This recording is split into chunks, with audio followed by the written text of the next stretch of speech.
Bienvenidos a Estrategia Televisión.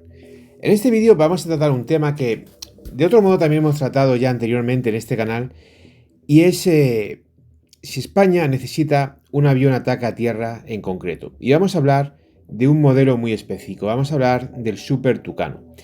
Todos sabéis que es el Super Tucano, por lo tanto no perderé tiempo con datos técnicos, pero ahora mismo la realidad es que dentro de este tipo de aviones turbohélices, dentro de su segmento, es con diferencia el mejor que hay. El Super Tucano básicamente tiene una función muy específica, muy clara. Misiones COIN, misiones contra guerrilla, contra insurgencia. No es un avión específicamente diseñado para luchar contra unidades blindadas, mecanizadas del enemigo. Además, es un avión que tiene pocas posibilidades de éxito respecto a una artillería antiaérea, digamos, de cierta capacidad. Básicamente, si el enemigo tiene misiles antiaéreos portátiles, el Super Tucano va a sufrir mucho, lo cual no quiere decir que con un buen sistema de defensa antimisiles en el propio avión lances un misil y derribe, pero sí es cierto que el riesgo que asumes es un riesgo muy importante, sobre todo porque hay que tener presente que el Super Tucano no tiene ni la velocidad ni la maniobrabilidad que tendría al menos un avión de ataque ligero, como podría ser por ejemplo el A-10 o un Harrier o un Sukhoi 25.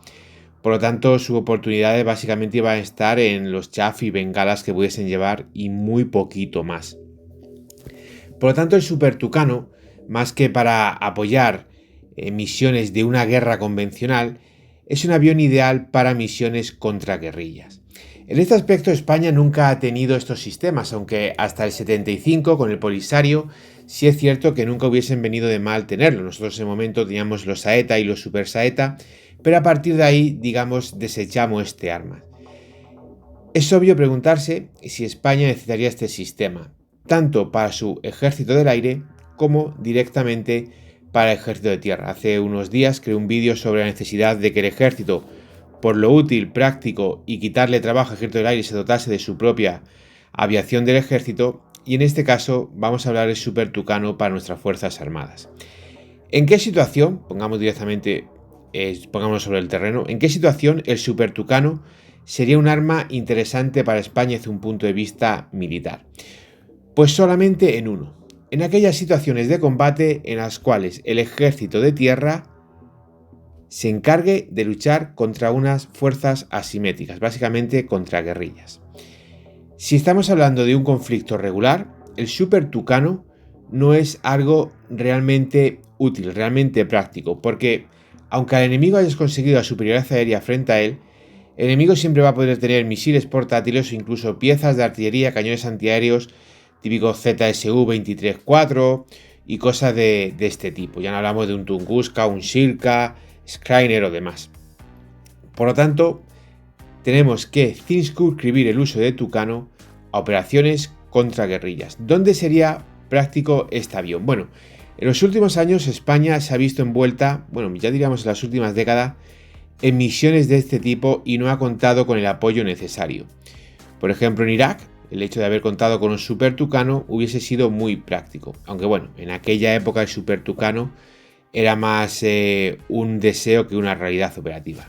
Pero ya sí que era una realidad operativa en Afganistán y no tuvimos Super Tucano. De hecho, ni siquiera tuvimos Tigre. Por lo menos yo no tuve Tigre y cuando se enviaron fue ya prácticamente en la fase final de la misión.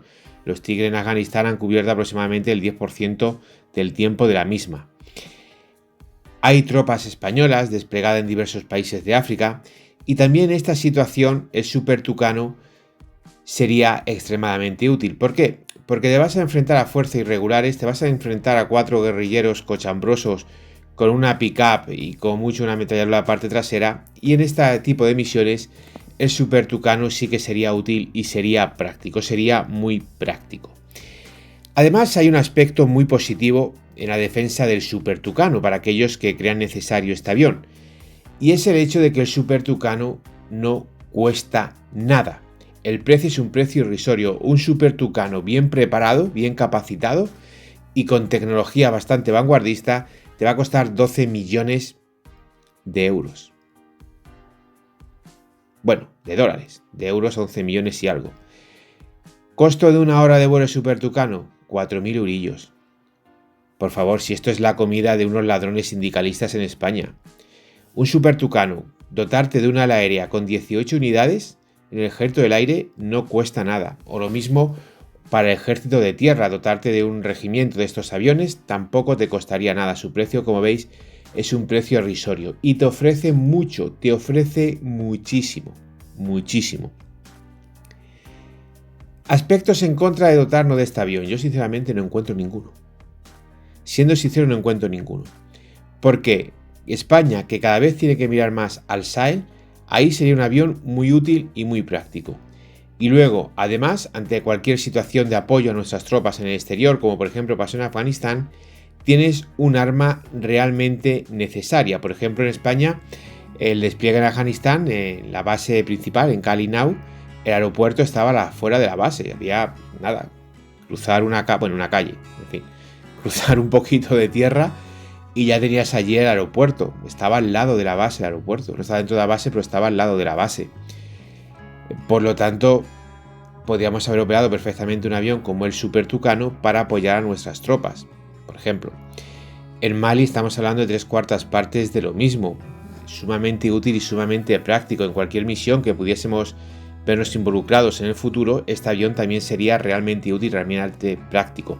Eso sí, para una guerra convencional, a mí no se me ocurriría meter el Super Tucano, porque por muy poco que tenga un enemigo en una guerra convencional, va a tener lo suficiente para hacer sufrir a este avión y hacerle sufrir mucho. Estas cosas tenemos que tenerlas muy claras. Pero eso sí, teniendo presente, como os he dicho, el Super Tucano no cuesta nada, que te va a ayudar muchísimo a la infantería, porque este avión turbohélice hace una pasada, tira un par de bombas GBU, bombas de 250 a 500 kilos, o ataca una posición con un Maverick, con una Brimstone o cualquier cosa de estas y te está apañando el día. O directamente te están disparando hostiles desde una cota, por ejemplo, pasa con los pods de ametralladoras de 1270, barre la cota y se acabaron todos los problemas. Por lo tanto, en ese tipo de misiones, el Super Tucano sí es realmente útil, realmente práctico y realmente interesante. Por no hablar que, bueno, ya tenemos la narcoavioneta esta suiza, pero si no hubiésemos cometido ese gravísimo error de adquirir esta narcoavioneta y de perder nuestro Casa C-101, para misiones de entrenamiento primario, no obviamente de reactores, pero sí de entrenamiento primario, también puede ser útil el Super Tucano. Le puedes adquirir tanto en la versión artillada como en la versión de formación, con lo cual matas 2 pájaros de un tiro y te dotas de sistemas realmente útiles y realmente capaces. Y ya por último, respecto a este avión, hay que tener otra cosa más presente que es muy importante, y es su utilidad para utilizarle en el ámbito naval. Bien es cierto que a mí como piloto no me haría mucha gracia operar un Super Tucano en el mar, pero teniendo presente de que no operaríamos dentro del mar en profundidad, que sería sobre todo cerca de las costas y que te dotarías de un buen sistema SAR, este tipo de avión para realizar determinadas misiones en la lucha naval es muy práctico y muy útil. Por supuesto que el Super Tucano, como se enfrenta a un Aster 15, a un SSM y demás, va al suelo. Eso no hay que tener ningún tipo de duda. Pero para enfrentarse a otro tipo de guerra naval asimétrica, como por ejemplo podemos ver lanchas que atacan a destructores o cosas de este tipo, piratería y demás, es un avión que no se ha puesto en práctica, pero que yo le veo muchísima utilidad.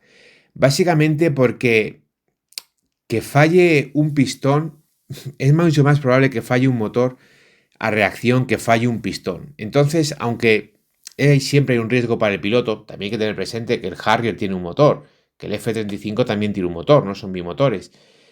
Pero bueno, tampoco son cazabombarderos como tal. En este caso, para determinadas misiones muy concretas, del ámbito naval, el Super Tucano también es un arma extraordinaria, práctica y útil. Gracias por ver el vídeo, es un honor informaros de la realidad. No dudéis en dejarme vuestras opiniones y nos vemos en el siguiente análisis estratégico.